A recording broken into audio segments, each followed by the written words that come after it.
Students, this is again Darshana Zad PGT History from KV Suranasi, and I am going to discuss new notions of the kingship from Chapter 2 History NCERT Class 12th. So the first is chiefs and kings in the south, the new kingdoms that emerged in the Deccan and further south, including the chiefdoms of Cholas, Cheras, Pandyas in Tamilkam. So जो उपमहाद्वीप का दक्कन का भाग है और उससे भी सुदूर जो दक्षिण का क्षेत्र है, उसमें कुछ सरदारियां विकसित हुई। उस प्रदेश में कुछ सरदारियां विकसित हुई जिसमें चोल, चेर, पांडे जैसे सरदारियां थी। अब ये इस हिस्से को क्या बोला जाता है? तमिलकम। तमिलकम बोला जाता था।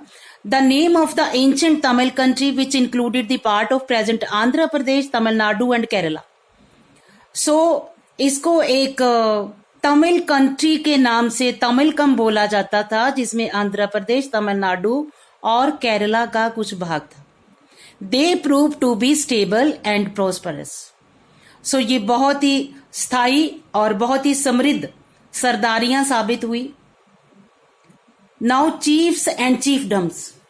अब सरदार और सरदारियों की बात आ गई। So a chief is powerful man whose position may or may not be hereditary. He derives support from his kinfolks. अब चीफ कौन होता था? वो एक पावरफुल पर्सन होता था, एक शक्तिशाली पर्सन होता था, जिसकी पोजीशन जरूरी नहीं है कि हेरिडिटरी हो। हेरिडिटरी हो भी सकती थी, नहीं भी हो सकती थी। कहने का मतलब अगर कोई उससे पावरफुल हो गया तो वो भी चीफ बन सकता था। और वो जो अपनी सपोर्ट थी वो किससे हासिल करता था? अपने सगे संबंधियों से हासिल करता था। उसके फंक्शंस क्या होते थे?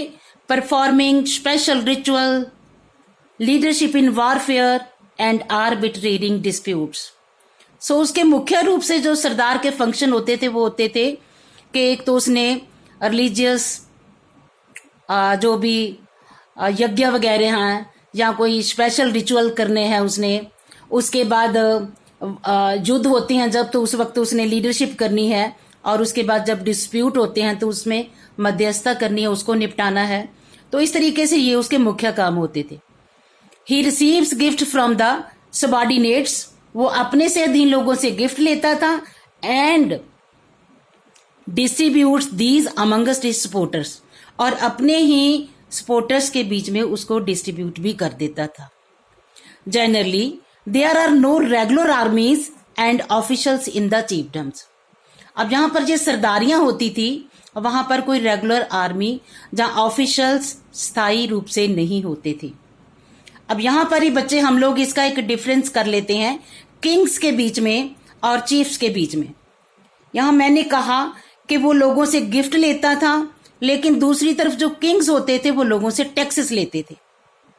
यहां मैंने कहा कि उसके पास रेगुलर आर्मी नहीं होती थी, लेकिन किंग्स के पास रेगुलर आर्मी होती थी, उसके पास रेगुलर ऑफिशियल्स भी होते थे।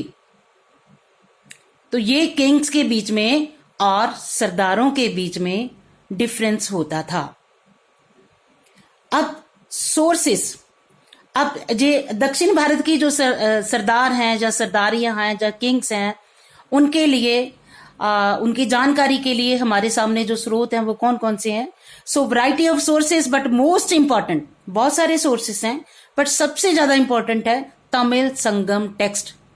सो तमिल भाषा में लिखा हुआ संगम साहित्य, उसमें पोइम्स लिखी हुई हैं जिसमें describing chiefs and the ways in which they acquired and distributed sources, जिसमें बताया गया है कि जो चीफ्स होते थे वो किस तरह से रिसोर्सेस को अक्वायर भी करते थे और उसको डिस्ट्रीब्यूट भी करते थे। सो बच्चे, मैंने आपको इसमें बताया कि दक्षिण भारत में रूलर्स, किंग्स, चीफ्स,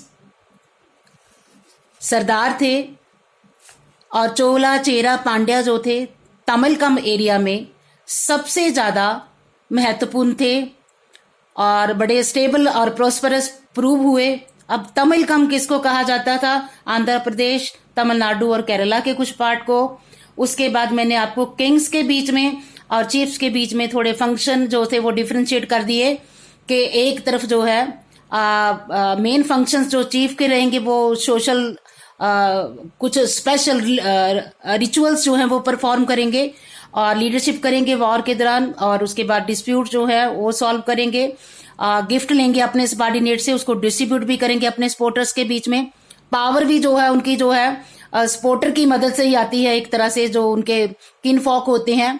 और दूसरी तरफ हम अगर राजाओं की बात करते हैं, राजाओं के पास स्टेबल आर्मी भी है, उनके पास स्टेबल जो है वो स्थायी रूप से ऑफिशियल भी हैं, परमानेंट, और उसके बाद अब वो लोगों से टैक्स भी लेते हैं। और ये सब जानने के लिए हमारे पास जो सोर्स है वो है तमिल संगम टेक्स्ट, तमिल भाषा में लिखा हुआ संगम साहित्य। संगम साहित्य में पोइम्स लिखी हुई हैं सरदारों के बारे में, जहां बताया गया है कि सरदार किस तरह से रिसोर्सेज को एक्वायर भी करते थे, उसको डिस्ट्रीब्यूट भी करते थे। Thank you. नेक्स्ट टॉपिक हम नेक्स्ट वीडियो में करते हैं।